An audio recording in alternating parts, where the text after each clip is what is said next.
had echoed it immediately outside my own stateroom. "Man overboard! Man overboard!"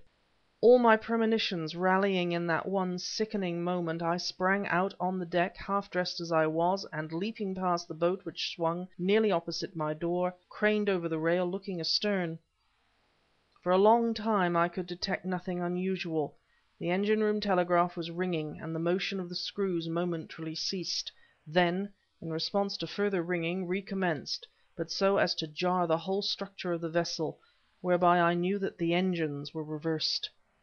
Peering intently into the wake of the ship, I was but dimly aware of the ever growing turmoil around me, of the swift mustering of a boat's crew, of the shouted orders of the third officer. Suddenly I saw it, a sight which was to haunt me for succeeding days and nights.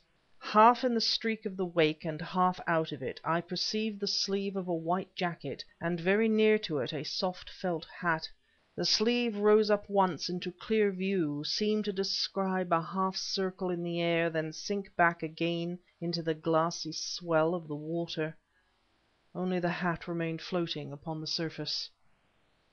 By evidence of the white sleeve alone, I might have remained unconvinced, although upon the voyage I had become familiar enough with the drill shooting jacket.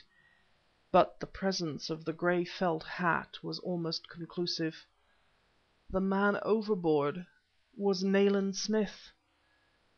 I cannot hope, writing now, to convey in any words at my command a sense, even remote, of the utter loneliness which in that dreadful moment closed coldly down upon me. To spring overboard to the rescue was a natural impulse, but to have obeyed it would have been worse than quixotic. In the first place, the drowning man was close upon half a mile astern. In the second place, others had seen the hat and the white coat as clearly as I, among them the third officer, standing upright in the stern of the boat, which, with commendable promptitude, had already been swung into the water.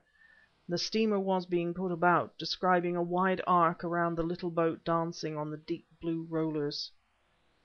Of the next hour I cannot bear to write at all.